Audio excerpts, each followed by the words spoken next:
许怀松，我们重新认识一下吧，用最真实、最坦诚的样子，重新认识一下。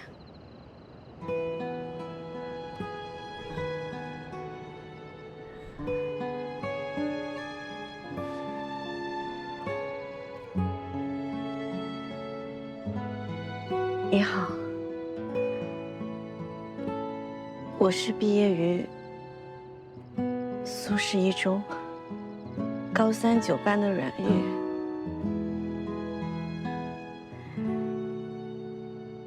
曾经很喜欢你，现在等等，这话应该我先说。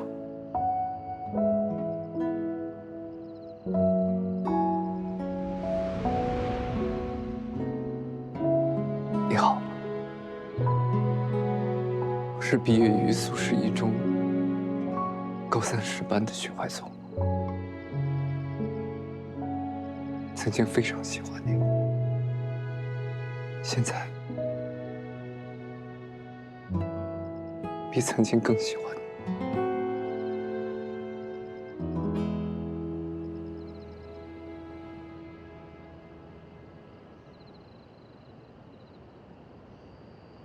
这手还握不握了？不握的话，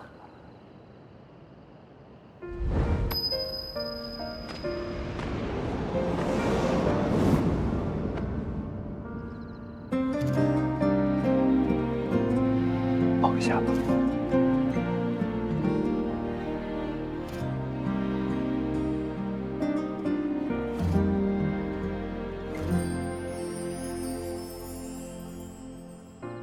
每一次靠近你，谁虚谋，谁故意，怕被你看穿，又担心你不懂心思的隐秘，谁字不答应。哎呀，不好意思啊，那我这正巡逻呢，完了看你们这个，这跟拍电影似的，看进去了，打扰了，打扰了。那个我马上走，马上走啊。我们是在对电影剧本呢，刚刚对完上一幕，我们现在进去抠一下细节。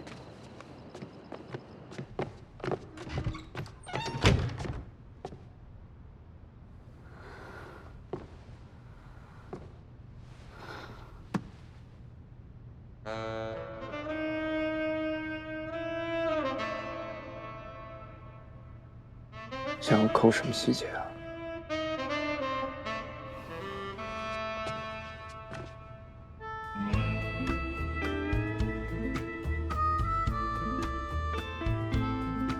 是有个想不通的细节要抠。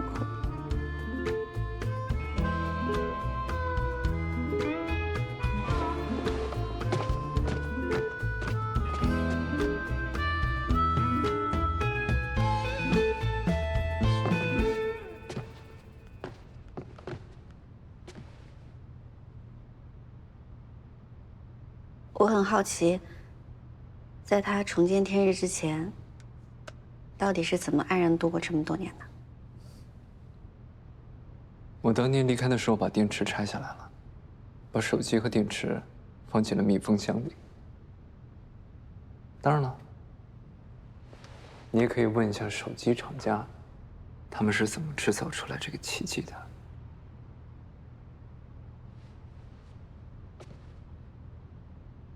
那你这样半天不饿吗？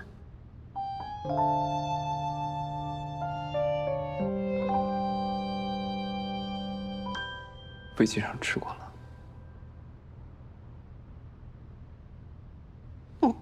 飞机上吃过。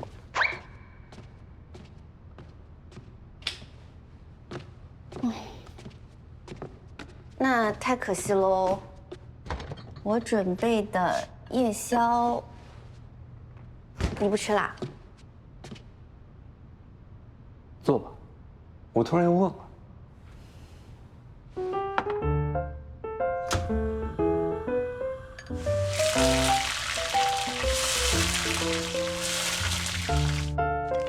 干杯！干杯！来门口喽。嗯，那个真的不错。小时候那么多顿炸鸡没白吃。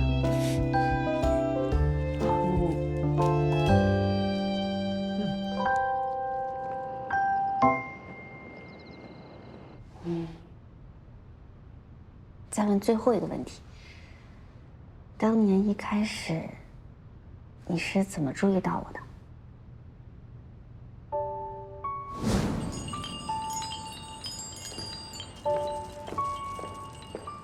老板，哎银河帝国第3期到了没？哎呦，姑娘，你来晚了啊？就一本刚被借走，啊，就里边那个帅哥借的。看校服好像也是你们学校的吧？哦，要不你跟他商量商量？不过他好像在睡觉。还是算了吧，等他看完了以后我再看。也行。天气这么好的周末午后，能看着自己喜欢的漫画书睡觉，太舒服了。人生嘛，就该反复活在这些美好的瞬间里。你是我们班主任的女儿，我们班每一个同学都认识你。就这么简单？就没点言情小说里那种浪漫的邂逅？那没有的话，就不能当你的男主了。能，让你当，那你当够。都当了几十张的男主了，不当也罢。你什么意思啊？现在是不是可以正式升级一下身份了？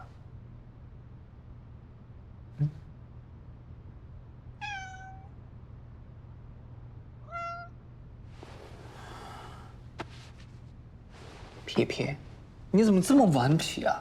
你不知道姐姐正在说很重要的事情吗？我们一起听啊。一起听。怎么了？闻什么呢？啊？闻什么？闻我们身上的油烟气呗。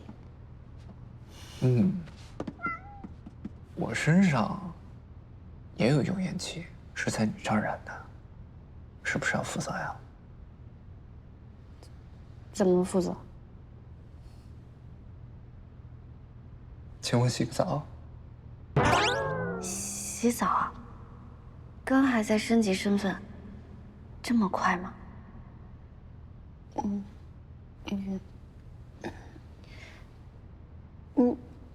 你也没带换洗的衣服呀？洗完澡以后你穿什么呢？我带了。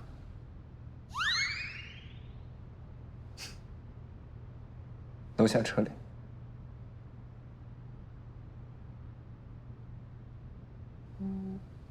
你今晚是要留宿吗？想什么呢？我的意思是，你要是留宿的话，我就把客房给你整理出来。不用。我留，但不宿。时差还没倒过来呢，一会儿我在客厅里工作，陪着你。这样应该不会做噩梦了吧？一会儿我下楼拿，你先收拾，早点休息。去吧。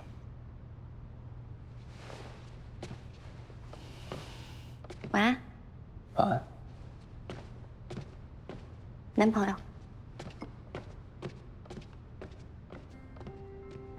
男朋友。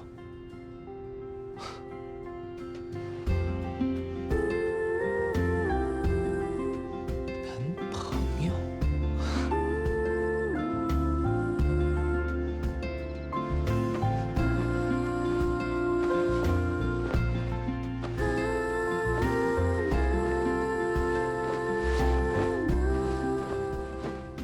我那晚安是不是说早了？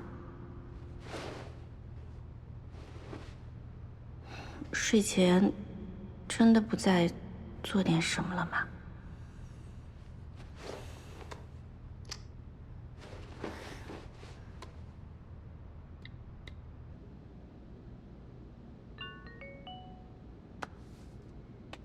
许怀颂今晚在我家。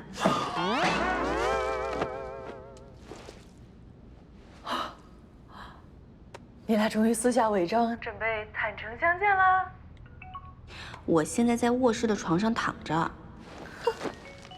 特乐啊，是辗转反侧。紧张的哦。他现在在客厅。做准备工作啊。是忙于工作。两情相悦，还孤男寡女，还共处一室，还忙于工作，他该不会什么呀？是不行吧？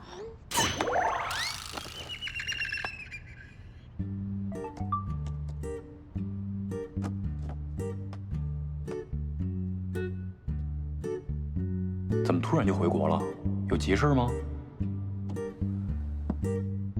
回来当男朋友，算急事儿吗？正式的那种吗？不然呢？没有试用期。又不是应聘，有什么试用期啊？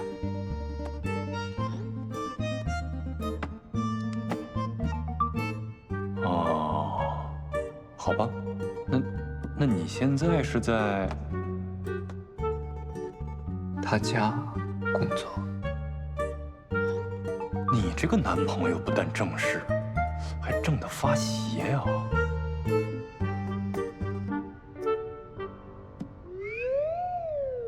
太正了吗？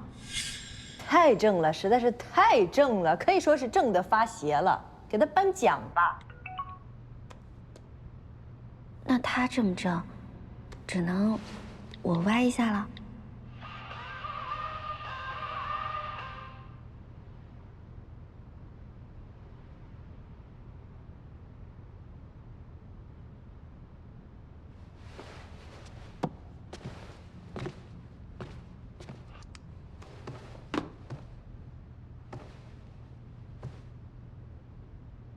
任玉，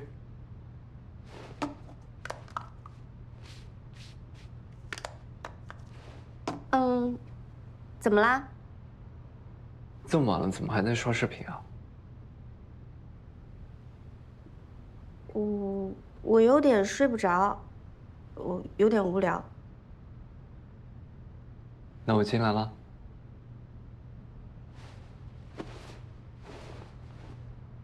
嗯。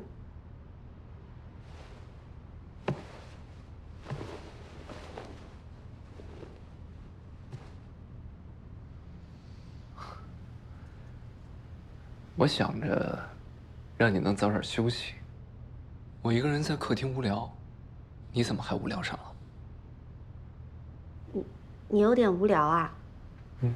那要不我陪你聊聊天？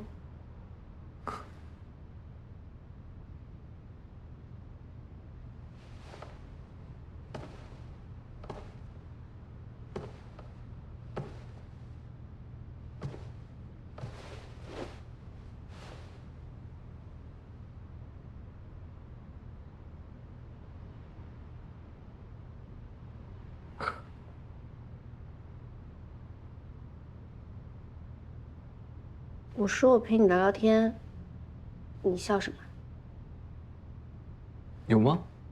我在笑吗？你笑了，你笑什么呢？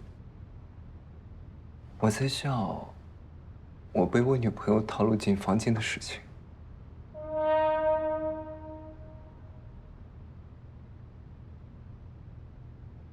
不是你问的吗？我不想问，你烦死了，你出去吧。生气了？我没生气。好了好了啊，是我想来的，先出来嘛，别闷在被子里，睡不好这样啊。你干嘛？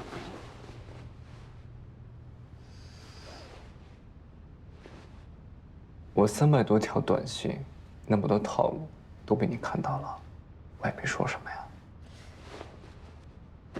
那是一报还一报。谁让你当时那么美滋滋看我的小说，你还让我念。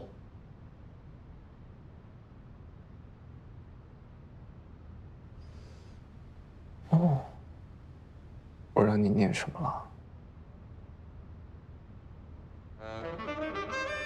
没什么，我要睡了。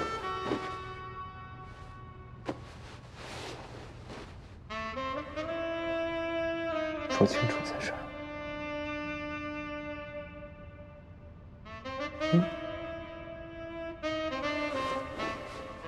那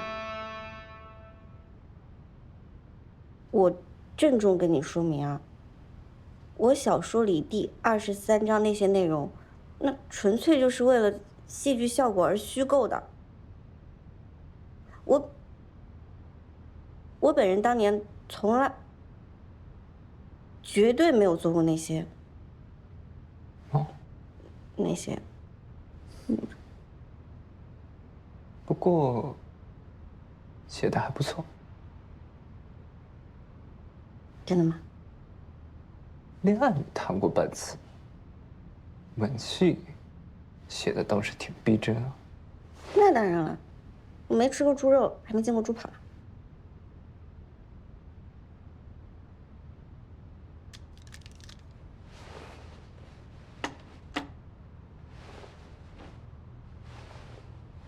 你干嘛？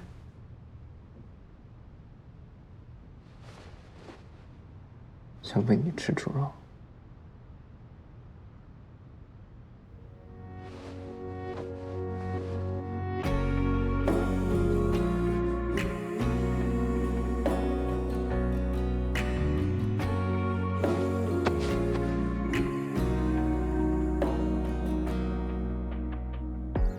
窗台的花绽放开，思念也席卷而来，散不开。想与你的手紧握起来，漫步于人海，任由风轻轻拨动你裙摆，在过的心怀，只有你是无法被替代，一切你来，喜就变轻快。直到漫他怎么一脸淡定的？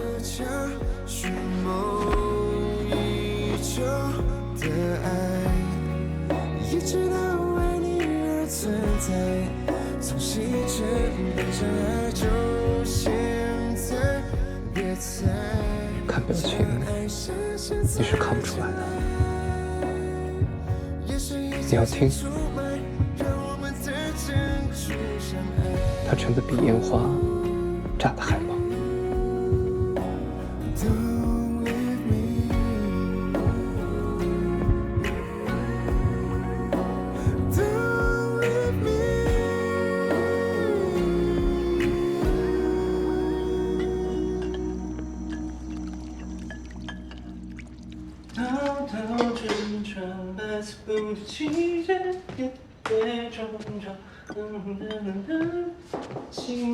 哎，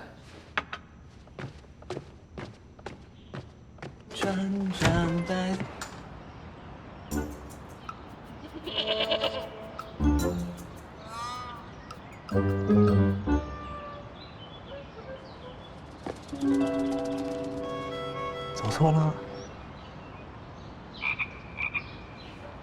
说什么呢？不小许在这儿吗？怎么可能走错了？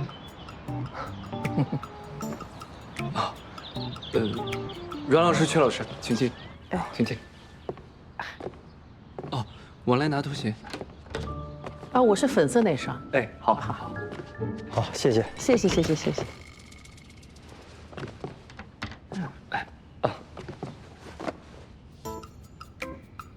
我包的包子，我煮了粥。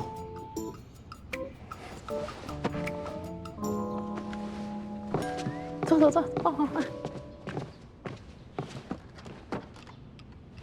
怎么？你宁愿相信走错了，也不相信女儿真谈恋爱了？不是，这不谈则已，谈也太快了。你别这么急着下结论，看看什么情况再说。啊，拿钱拿钱拿钱！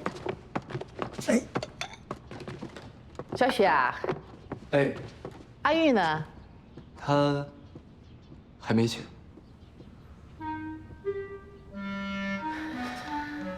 还没醒啊？这平时也不是爱睡懒觉的人，怎么到现在还没起啊？要不你去叫叫他？好。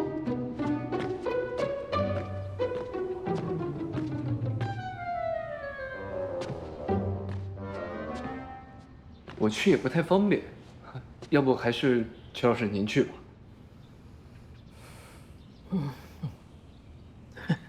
啊，对对对，好，我去叫。我亲闺女嘛。来来来来。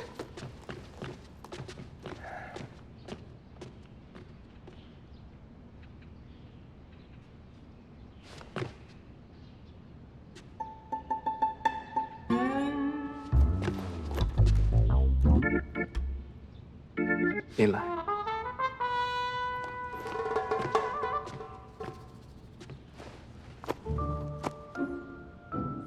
谁这么香啊？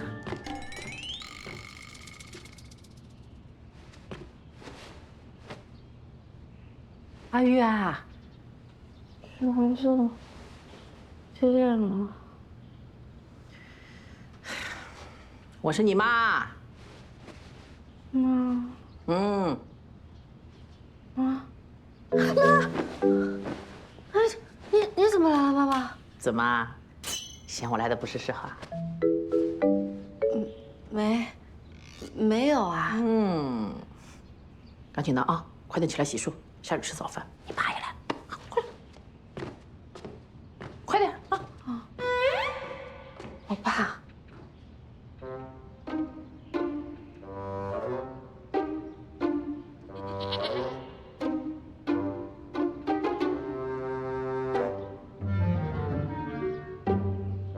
小雪啊，哎，你这是刚从国外回来啊？对，昨天晚上刚回来的，时差还没倒，就工作了一晚上。年轻人忙点好。对对对，好好。那你这次回来是那边的事儿都忙完了？还没，有几个案子还没收尾，过段时间还得再过去。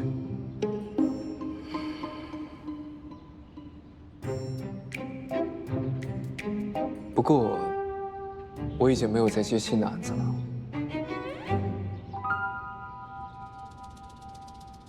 小徐啊，那你的打算是？打算回国发展吗？好，好。玉玉呢？还没弄完。阿玉啊，蹭蹭干嘛呢？快出来吃早饭了。来了吗？快点过来吃早饭。来，你看，你爸给你包的包子，一大早忙到现在，有菜包子，还有肉包子，是不是？都是我爱吃的，谢谢爸。还有小许给你煮的粥。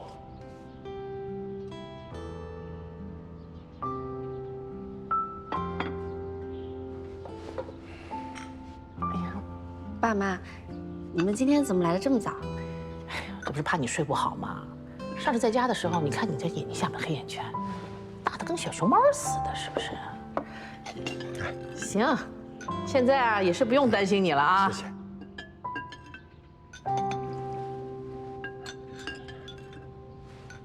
哎，小雪，哎，你知不知道周俊那孩子现在什么情况啊？警方目前对他采取了强制措施，具体的还得等会见过后才能知道。我也想着一会儿去趟律所，再了解一下情况。好。吃完饭我跟你一起去吧。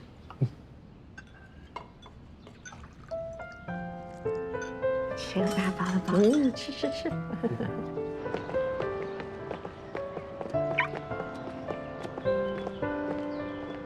来，用这。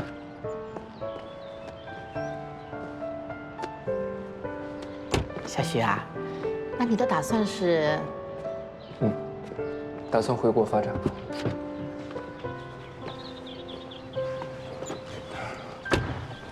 你等等，怎么了？我刚才刷牙的时候，听到你跟我爸妈说的话。其实这件事儿，本来我打算过2天告诉你的，但是我看老师他们好像也不太放心，所以我就提前表了个态。这么大的事情，你怎么说表态就表态了呀？你在那边打拼了这么多年的事业，还有你积累的人脉资源，这些都没你重要啊。可我还是希望是我们2个人共同解决这个问题。其实这2天我也一直在考虑这件事儿，本来打算见面跟你说的。你看啊，我的工作性质呢，对地域限制会比较少，用不着1年365天都待在国内。也许以后我可以抽出一部分时间去国外旅居，你也不用彻底放弃那边的事业，可以同时开拓国内国外2块业务。这样你每年也会有一部分的时间可以待在国内。你看，这个方法是不是会比较良全？你说的没错。不过你想不想听听我的2全？你知道为什么我一直都没有入外籍吗？为什么？因为对我来说，那个地方根本就不是真正的家。我的根在中国，亲人也在中国，现在还有你，也在这里等我，所以我必须要回来。那叔叔呢？叔叔一个人在国外怎么办？其实爸爸生病之前，从来就没有提起过要改国籍的事。以前我以为他会有一些别的规划，后来他生病之后，我整理了他的工作资料，才发现他其实一直有做国内的投资。这次他进抢救室之前，手里还攥着全家福。我想爸爸可能后悔了。不过他现在身体还需要一些时间恢复，接他回国的事得缓缓。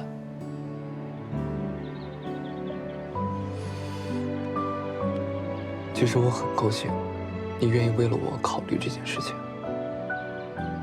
但是这些年，我积累的最重要的，不是换个地方就没用的人脉和资源，而是能力。我有能力能在国外做好一名律师，在国内，我也一样可以。过去的10年虽然很长，但是跟往后的几十年比起来，不也不值得一提吗？安全带，出发。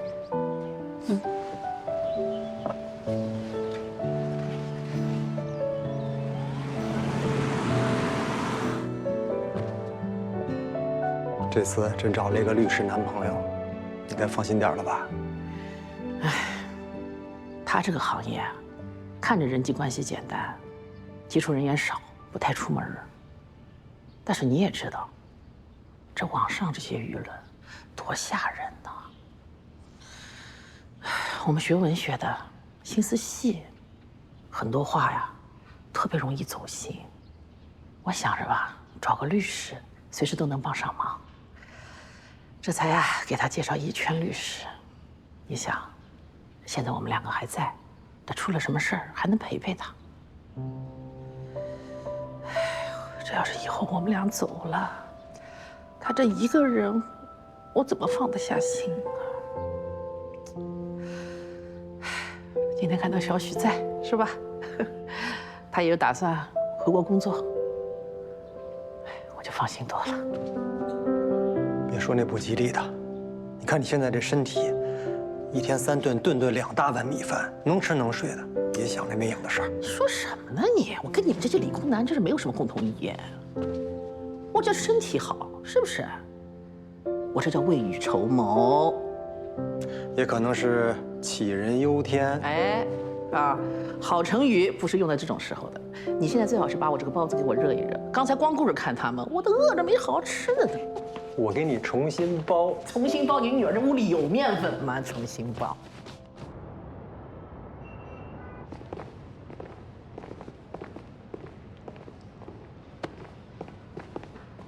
我眼花了吗？我是不是该去看一下眼科了？不，如果要去的话，我更推荐脑科，看看反应迟钝能开点什么药调理一下。什么意思啊？我不会是我们公司最后一个知道这件事的人吧？喏，你可以问问保洁阿姨。如果阿姨还不知道的话，你就是倒数第二个。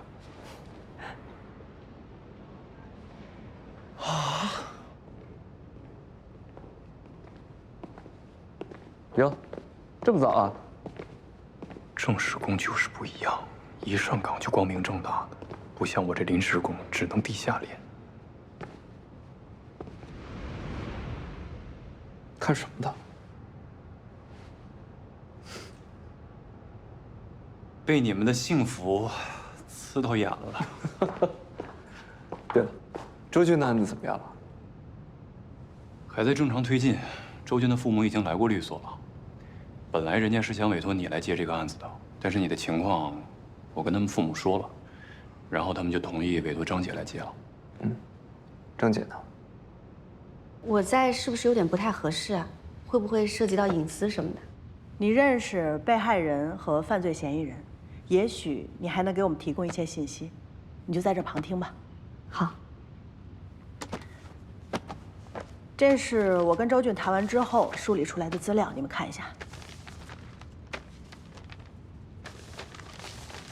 根据周俊的说法是，被害人遇害时，他本人并不在现场。案发当天是被害人开的车，案发前40分钟左右，周俊坐在副驾驶，与被害人起了冲突。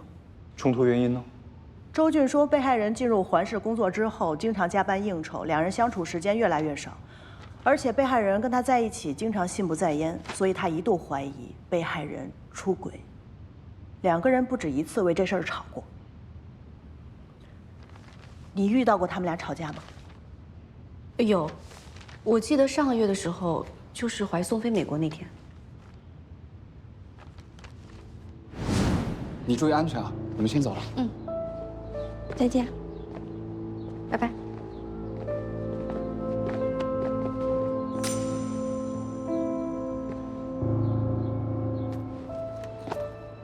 怎么还生不清？除了那次还有吗？还有几次都是在环市的楼下，而且姚鑫对周俊的态度确实是一直比较冷淡的。具体的时间我查一下手机上的打车记录，一会儿截图发给你。好。关于怀疑被害人出轨一事，周俊有没有确切的证据？没有。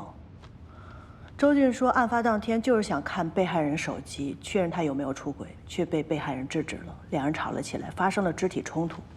周俊被被害人抓伤了手臂。现在警方锁定周俊的一件关键的证据就是被害人指甲里残留的皮肉跟周俊的 DNA 一致。但周俊的说法是，肢体冲突之后他就下车了，被害人独自开车离开，他自己一个人在山路上徘徊了一段时间，前不着村后不着店，手机又没电了，他就步行走到了老师家，再之后就是跟老师一起吃饭，收到了被害人遇害的消息。那目前这个案子没有出现第二嫌疑人吗？暂时没有，那条山路上是没有监控的，被害人车辆上也没有行车记录仪，车内包括凶器羊角锤上也没有发现周俊和被害人以外的生物痕迹。至于案发现场，因为那天刚巧下了一场大雨，痕迹遭到破坏，取证也比较困难，警方在进一步的侦查。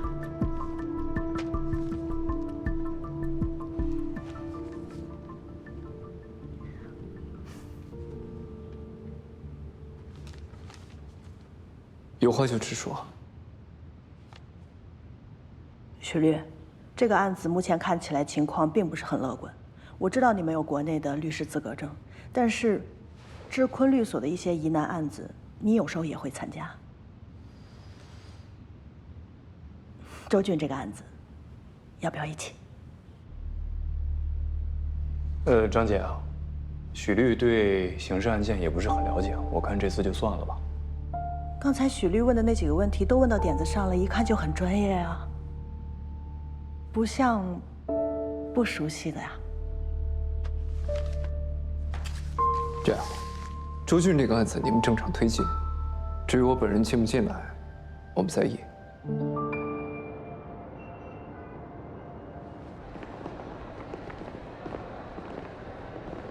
我还以为你会劝我，或者是问问我不接刑事案件的原因呢。每个人的心里都有秘密嘛。你不想接刑事案件，肯定有你不想接的理由。你不想说原因，也肯定有你不想说的理由。但只要你想说，我一直都在。许律师估计不来了，我们就开始讨论吧。好，那咱们先开始吧。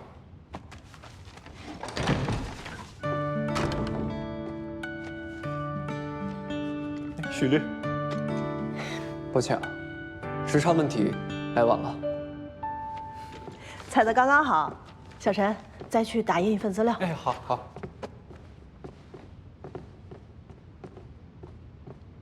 什么情况？这么多年都不碰刑事了，突然想开了？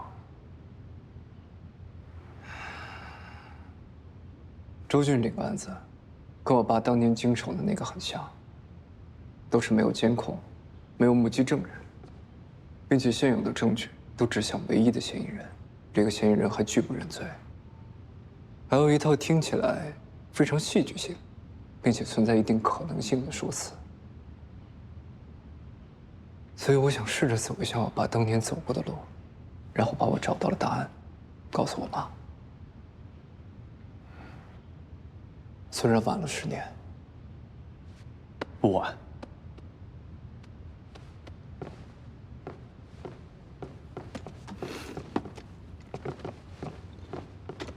哎，许律，好，继续，我们开始吧。boss 让我给您准备一间临时办公室，您想要什么样的？大开间还是私密一点？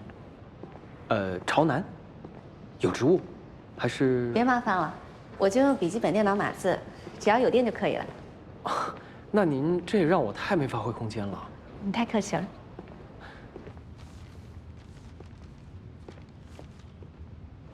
先过去了。您这边请。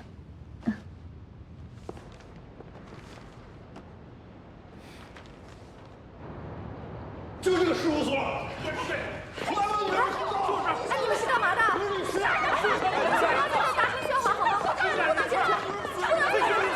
就是凶器上没有周俊的指纹。外面什么情况？你出去看一下。行，我去看看。许律、刘律，是被害人的家属过来了。有你们这么干事儿的吗？我们这帮杀人犯，这会儿还不能死啊？有没有人帮我出去啊？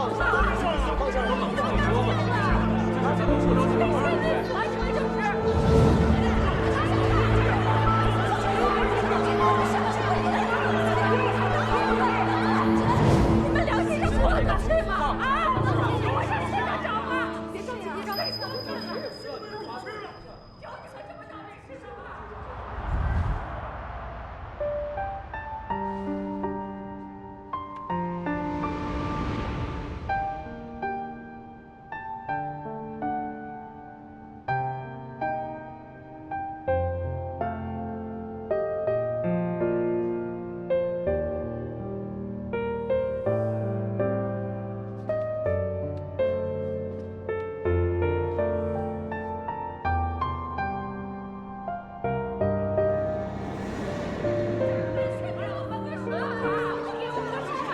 大家稍等，慢慢说啊，慢慢说，冷静一下，大家都先冷静一下。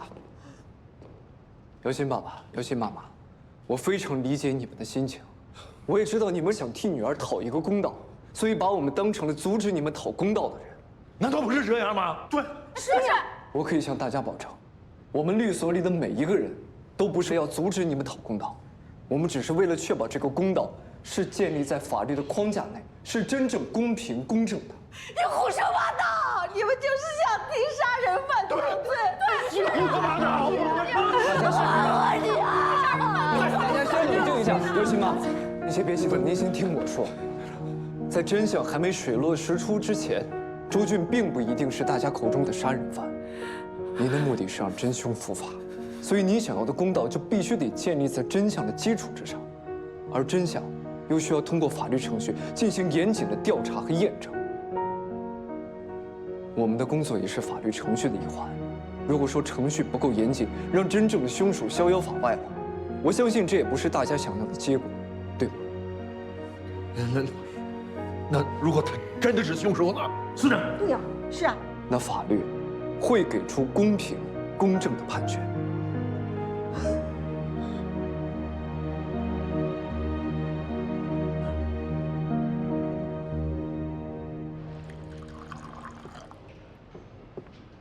谢谢。不是许律，我就不明白了。就算嫌疑人是真凶，他也有人权，我们也要维护他的合法权益啊。法律人的原则就是法律判断优先于道德判断。坐。你刚刚说的这些都没错，不过我们得懂得换位思考。的确，很多时候大家都会觉得我能够认可嫌疑人的人权，能够认可程序的正义。但是当血淋淋的惨象真正放在人们面前的时候，大家还是会有情感倾向，更何况是被害人家属呢？所以这个时候，咱们得站在被害人家属的角度去共情他们，而不是一味地强调我们作为法律人的原则和信仰，这样会伤害了被害人家属，同时也会激化我们双方之间的矛盾。小陈，好好记着许律的这些话，做一个有温度的法律人。我记住了，记住了。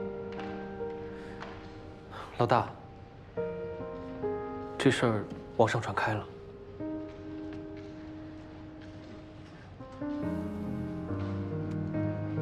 也不是什么坏事儿。至少现在有更多的人都知道我们事务所了。我知道这个案子给咱们律所和大家都造成了一些压力和影响。接这个案子是我们大家共同决定的，我们既然接了，就已经做好了被误解的准备。没错，这个案子的嫌疑人又挟持又拒捕，按照一般人的逻辑来说，如果他没有做亏心事的话，为什么会怕警察找上门来呢？所以舆论有争议，我觉得没问题，但是舆论不能断案。只要我们现在还相信我们做的事情是对的，干就完了。我也去把昨天那个弄完。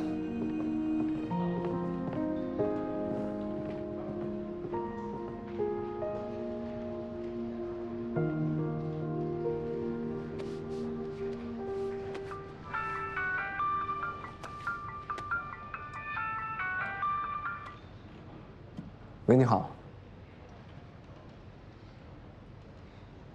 好，那我现在过去。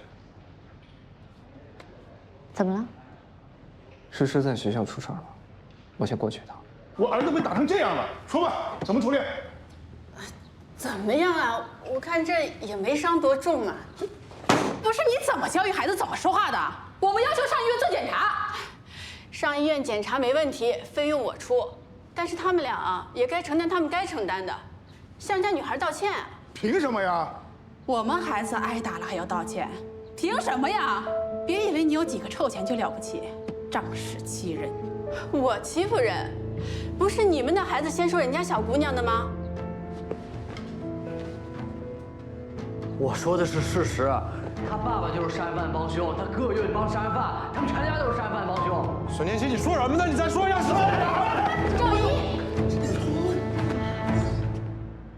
我去。请进。阮玉姐姐，你怎么来了？老师好。哎，你好。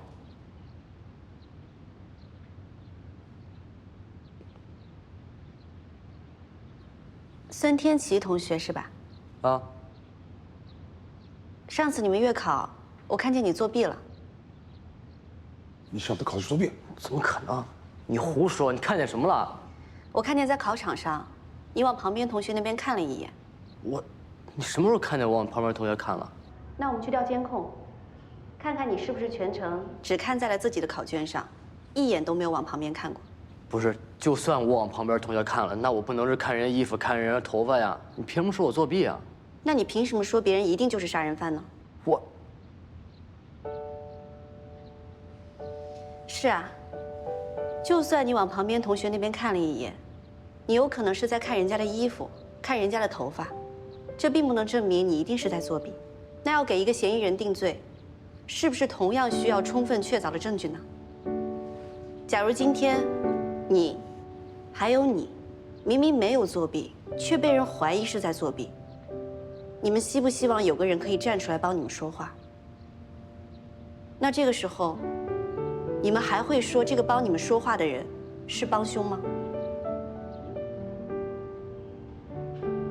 好，说得好，你们两个还不道歉？是我说错了，对不起，对不起。没吃饭啊？差不多得了，你看到没？打抱不平是好事儿，但打是打不服的呀，要以理服人。啊？是，妈，你说的对。但是如果还有下次的话，没有下次，绝对没有下次了。还不走？打也打不过，骂也骂不过，丢脸丢死。麻烦了，老师。哎，不是，阿姨不是还要带你们去医院检查的吗？哎，等等我。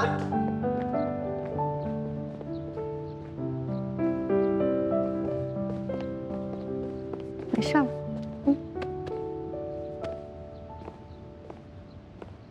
走，没事了。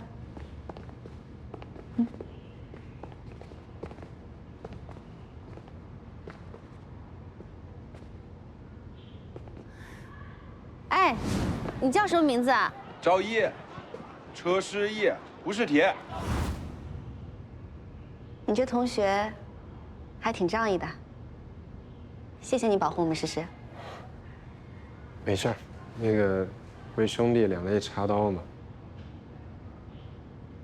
姐姐，我哥他怎么了？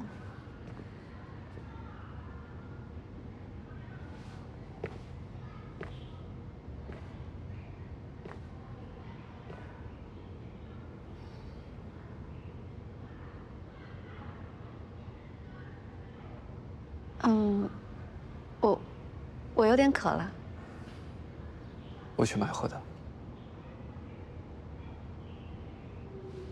哎，宋哥，我跟你一块儿。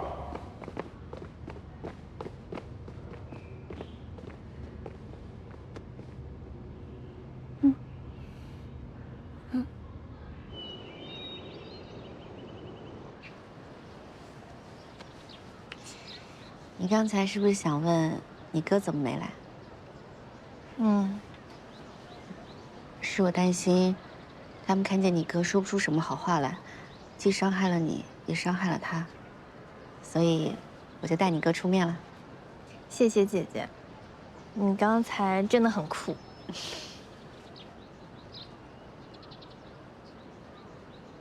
怎么啦？还在生那两个男生的气呢？姐姐，我该生气的对吗？当然啊。怎么这么问？因为我小的时候听到这种话，都有点心虚，有点难堪。我好像没有办法跟他们生气，也没有办法反驳他们。我只想快点逃走。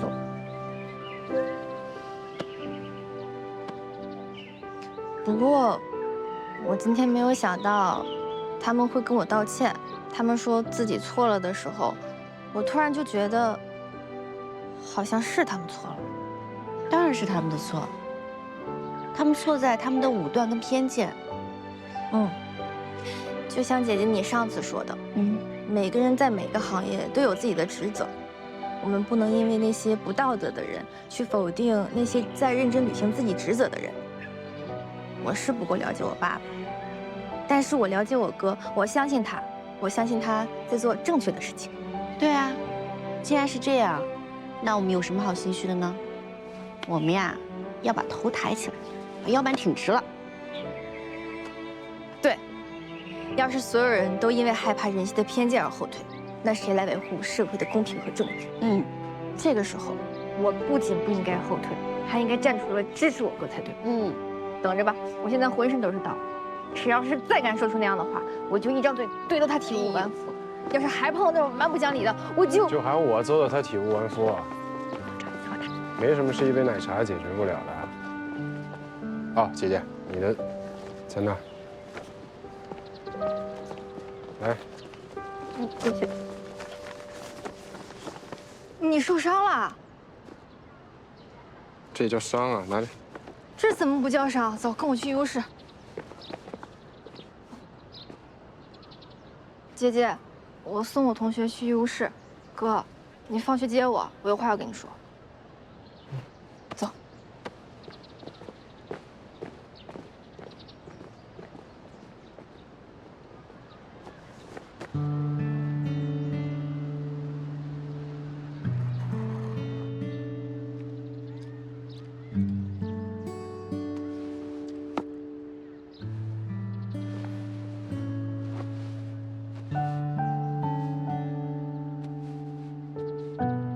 要谢谢你保护了诗诗，也保护了我。这不正好是专业对口了吗？以理服人可是我的专长。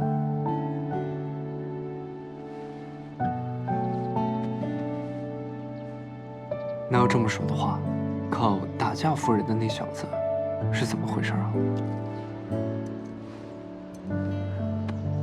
已经处理好了，你确定你不去医务室了？这都小题大做了。你没看我妈，管都不管我就走了。那肯定是因为你小的时候就太皮了，你妈懒得管你，都已经习惯了。那你还没有习惯啊？你忘了咱俩怎么认识的了？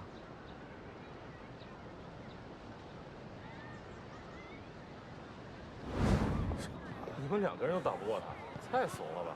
你咋不上？就是。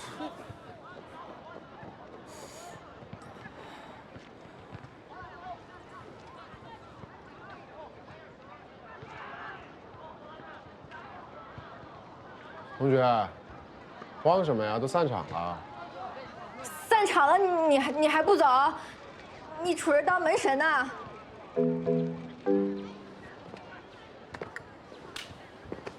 怎么，当门神不行啊？哎，你别进来啊！我这儿还有人呢，我这儿有3把扫帚，你要进来我就抡你。我又不打你。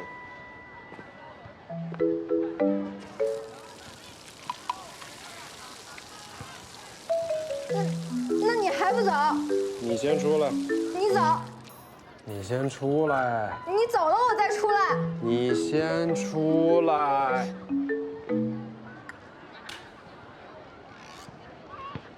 你这样，我保证不打你，我就看看你长什么样。你以为我傻呀？我要是被你看到脸了，我还有活路吗？你快走啊！同学，你偶像剧看多了吧？你快点走，这里还有人呢，我跟你说。你再不出来，我进来了。你别进来！3，你别进来！你别进来！你别进来！救命啊！救命！救命啊！救命！救命！怎么了，同学？没事吧？啊，没事，老师，那个厕所堵了。哦，行。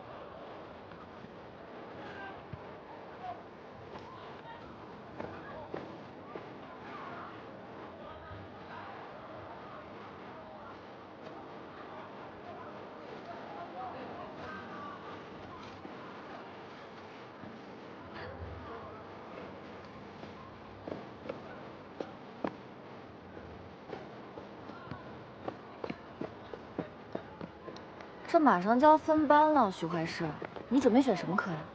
我看他们都选物化生。每个人都有自己的长处和短处，我就不随大溜，我志不在物化生，我要选立正地。哎，怎么了，徐怀师？谁呀？跑什么呀？许怀师。那哪能忘啊？不过，我后来才知道，你那天是在帮一个同学打抱不平，要不然我高中3年肯定都不带搭理你的。你懂什么？我这叫好人有好报。要不是我路见不平拔拳相助，咱俩能认识吗？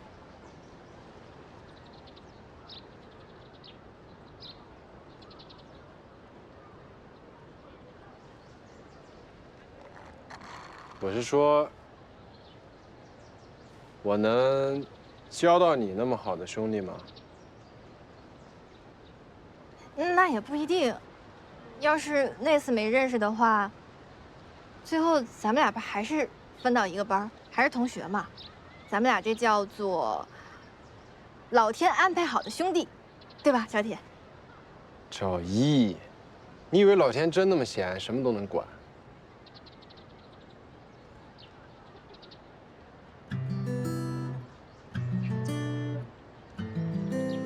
我是说，这不是老天安排的，这是老班安排的。也对。还能怎么回事？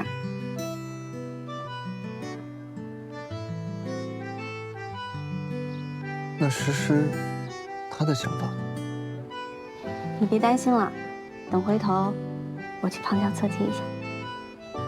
好。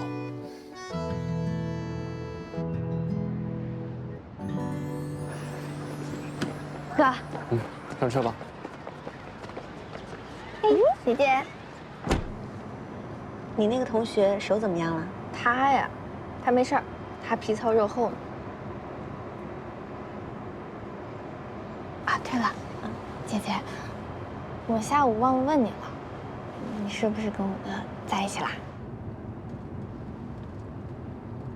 嗯，真的啊？哎呦，太好了，太好了，太好了！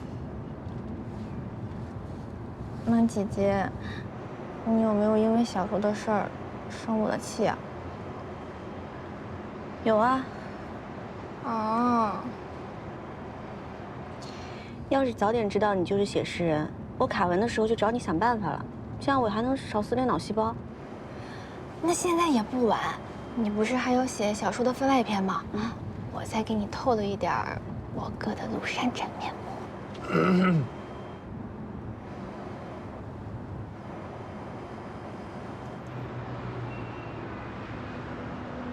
下午说有话要跟我说，什么话呀？哥，我是想说，我这边你不用担心，但是妈妈那边她不怎么上网，应该还不知道这件事儿，她连你当民事律师都不能接受，更别说你。哥，我觉得这件事儿你还是先瞒着妈吧。我不是说你在做什么见不得人的事儿，我就是觉得现在外面传的不太好听，如果能等警察破了案，或者有什么新的进展，你再告诉他，可能会比较好一点。我知道，这件事情我原本就是这么打算的，你不用操心了。另外，学校那边我刚刚联系了何老师，何老师也主动提出要给全校做一次普法教育。那太好了，那以后。甜甜，你有考虑到我们的感受吗？你们一家人都做了什么？你这是不是想？对，我们知道对不住你们，我知道你们帮害死我女儿的凶手脱罪，我女儿到今天都不能瞑目。现在你们又帮杀人犯打官司，你们就不怕遭到报应吗？不是，你说什么呢？要说10年前我认，但是我们家许云已经很多年都没打官司了。你还不知道啊？现在给杀人犯打官司的是你的儿子。还真是好一个子承父业呀！啊，妈，你干什么呀？他说的是不是真的？啊？我问你，他说的是不是真的？你也要给杀人犯打官司了？妈，您先听我说。我就问你是不是？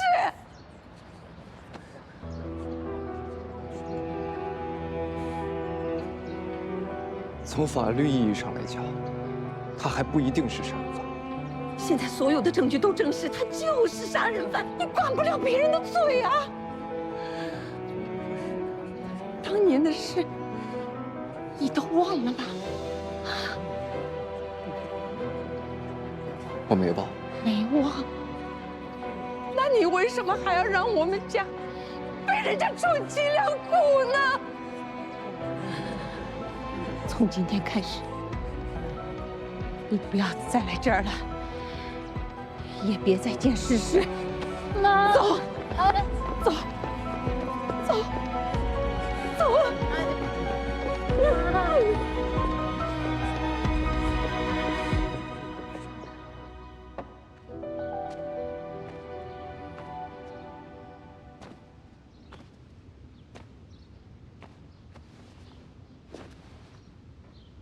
妈妈，你还在生哥的气？你也站在你哥那边，是吗？妈，不是说我站在我哥这边，我只是觉得哥哥在做有道理的事儿。妈妈，我们是一家人，应该站在一起互相支持啊，不是应该分谁站在一边，谁站在另一边。你以为当年我没有支持过你爸吗？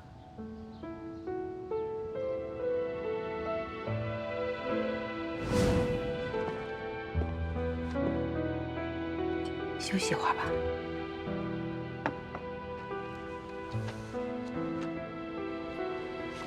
哎，找不到案子的突破口，我就是休息也不踏实。那就慢慢来。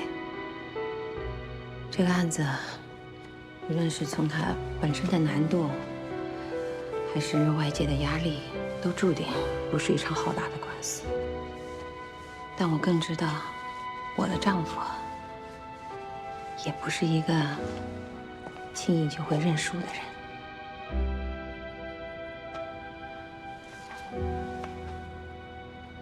谢谢你。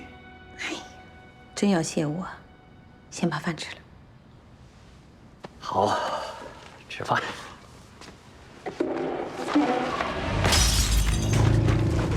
杀人犯帮凶，你有脸做啊！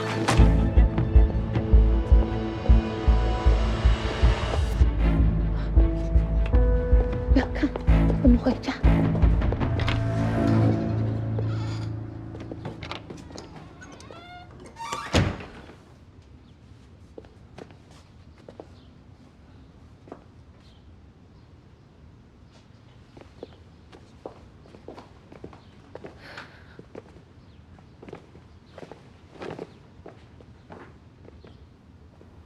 要么离婚，要么你放弃这个案子。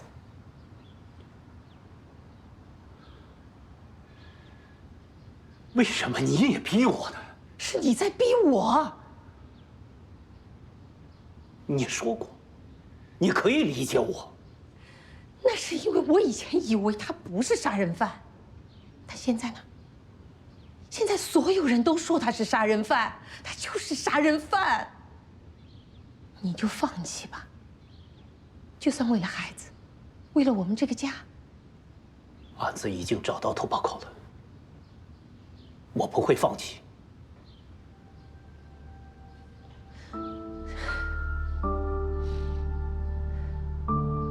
好，那我放弃了。我实在受够了这种被人戳脊梁骨的日子，离婚吧。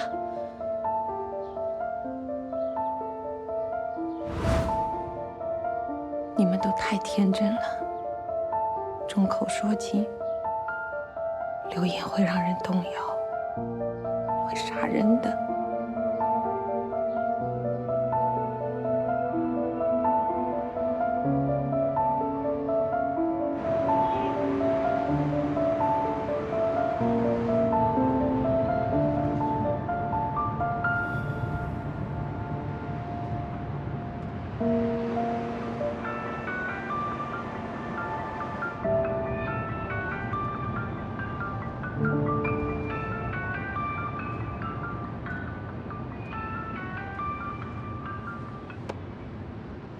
喂，张姐。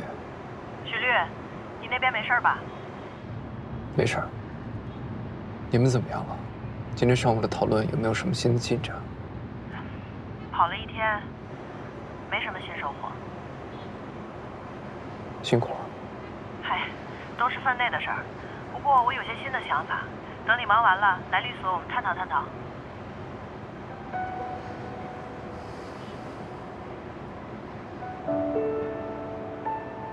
张姐，晚点我再给你答复吧。好，你先忙。好。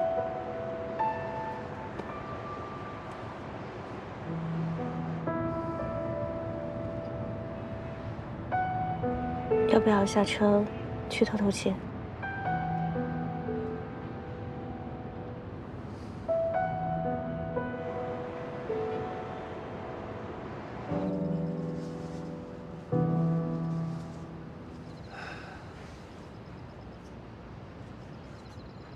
你说我是不是真的做错了呀？可能那只是我想要的答案。对我妈来说，那根本就不重要。其实我就是想试一下，或许这个案子能够让我找到当年的姐。就算我找不到，也至少能让我妈知道，我爸当年找到了那个突破口，也许并不是所谓的钻了法律的空子，起码他心里能好受一点。只是很可惜，还是没能追上舆论的速度。我们这个时代，舆论是变得更快了，但我们的法治也在越来越健全，刑侦技术也越来越发达，可能那个结果很快就会来。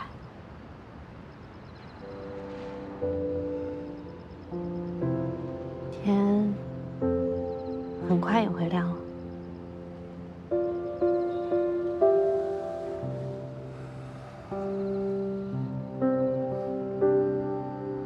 不过，要是真的觉得太难了，我们也不用非做那个伟大的人。勇敢是美名，但逃避也不可耻。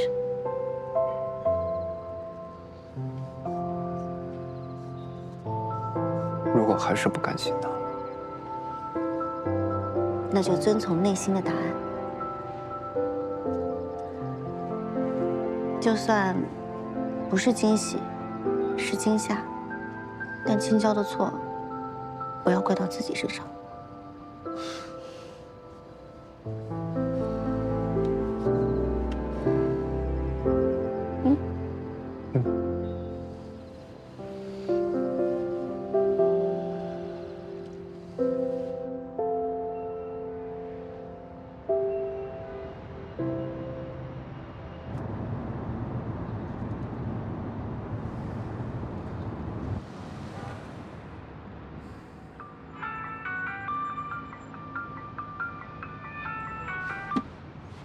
怀宋，你把当年那个案子的真凶找到了。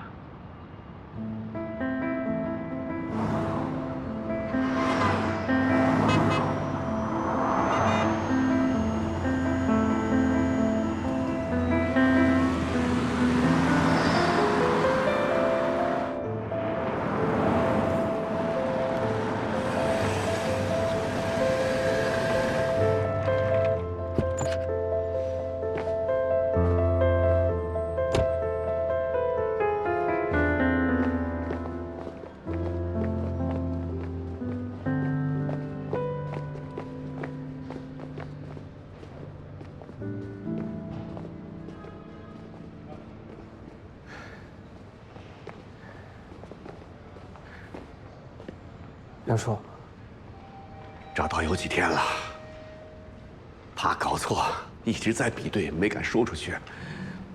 今天对上了，都对上了，就是他，就是这个人。您是说找到了？哎，真的找到了，真的找到了。你爸爸是对的，我爸爸是对的，爸爸是对的。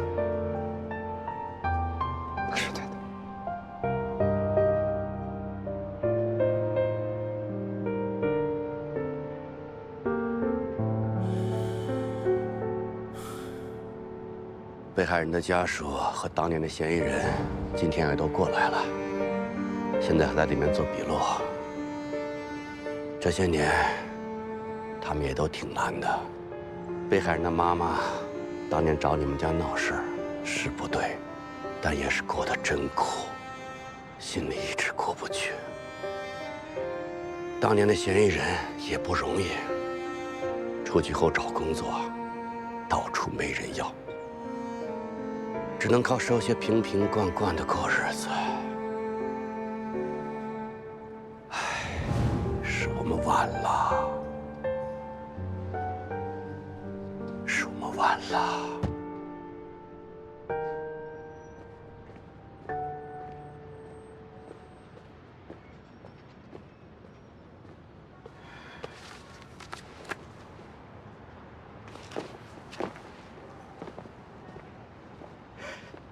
我没有杀人，我没有杀人，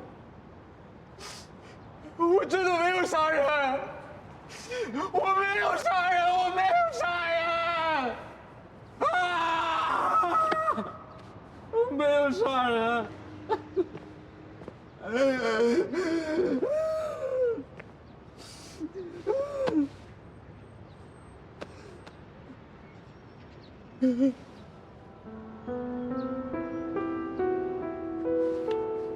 徐律师，我没有杀人，你知道了，我真的没有杀人，你看到了，我真的没有杀人啊！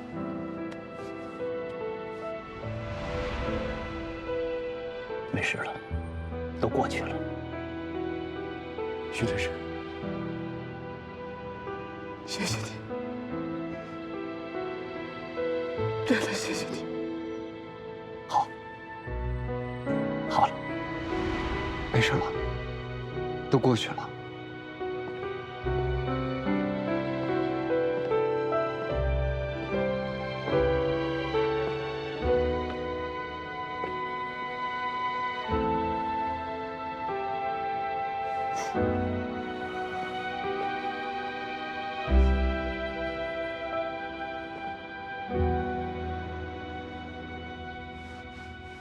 因受当时技术条件等因素影响，案件的侦破多年来始终未取得实质进展，但警方从未有过一刻放弃。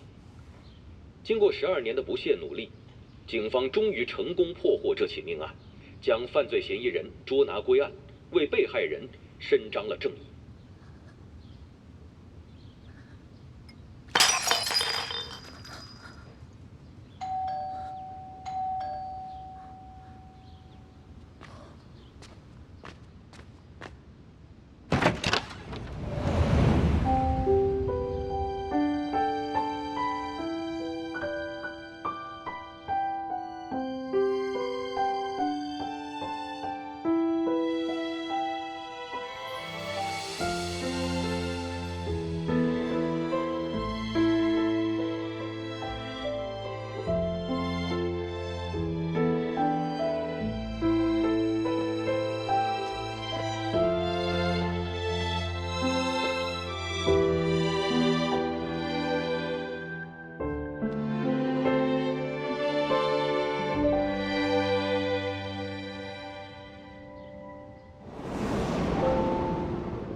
妈，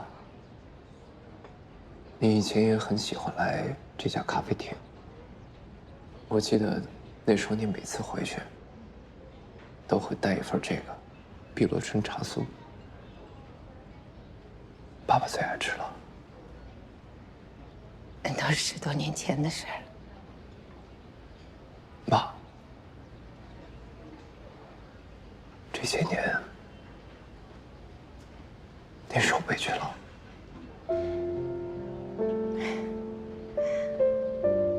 本来我也觉得委屈，这些年一直都不敢停止要办做人，但今天看到新闻的时候，就觉得没什么了，只是等待的过程太长，有10年那么长。但真相大白的那一刻，又太短，短到只有新闻上播报的那1分钟。我为了这1分钟，我等了10年，真的等到了，也就过去了。什么委屈不委屈的就算了。这些年也不是我一个人在受委屈，你跟诗诗，还有你爸。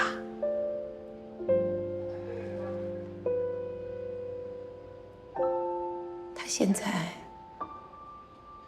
还能知道这个消息吗？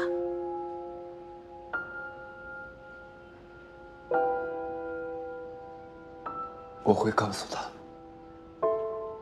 但是爸爸他……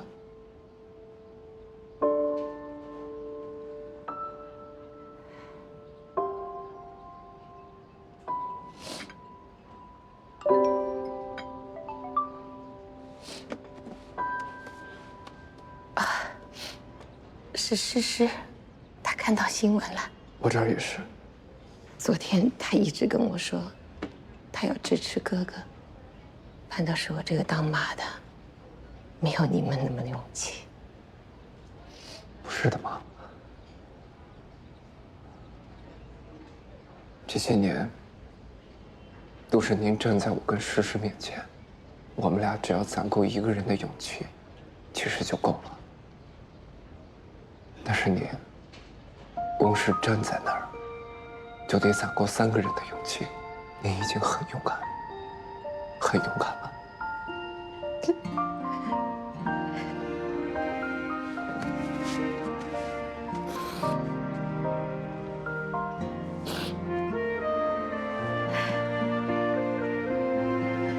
好了，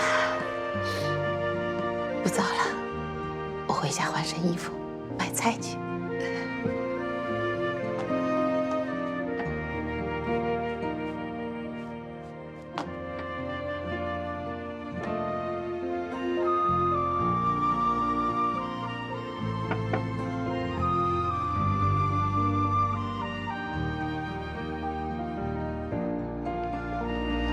哟，诗诗妈妈出去啊？哎，诗诗妈买菜去啊？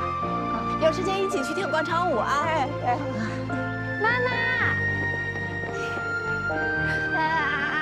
哎呦，这么大人了还跑跑跳跳的，嘿嘿，今天就是应该跑跑跳跳的嘛。对，我们跑跑跳跳的，买菜去，走，买菜去。啊，对了，妈妈，今天哥哥不留下吃饭吗？你就知道惦记着你哥。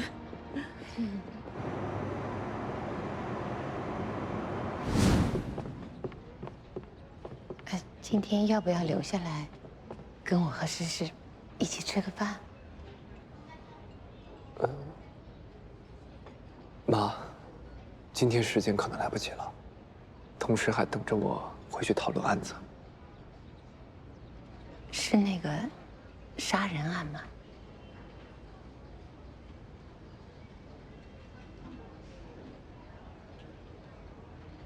是。那去吧，做你觉得该做的事情。饭，下次回来再吃。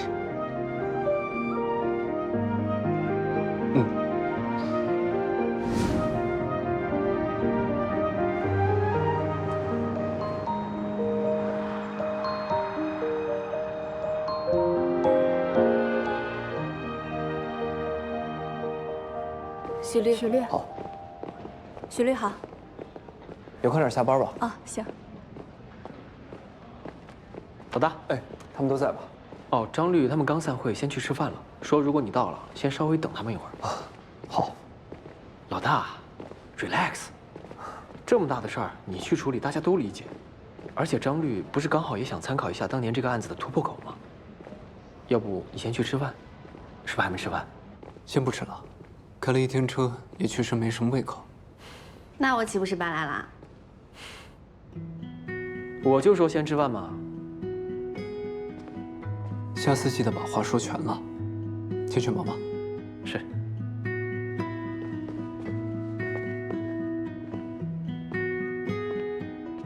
当然不白来。突然就觉得饿了。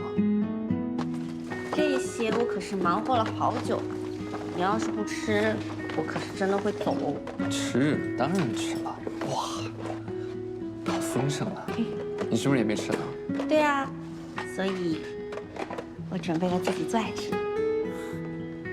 我操！哇，这下还真的有点饿了。嗯，怎么连过年的餐都做出来了？今天就像是过年一样的日子啊。不过这个鱼是我请生鲜店的师傅片的。我这个手吧，敲键盘得心应手，片起鱼来无从下手。哦，还有一个最重要的棒。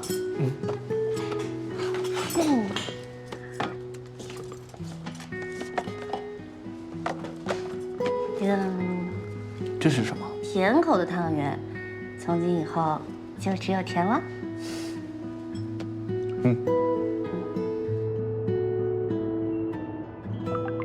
又给我带好吃的啦！好，好，好，等我啊，我这就下来。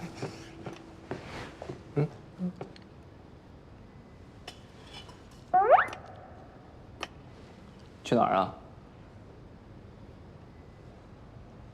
我也下楼吃。我去拿快递，啊，你们吃。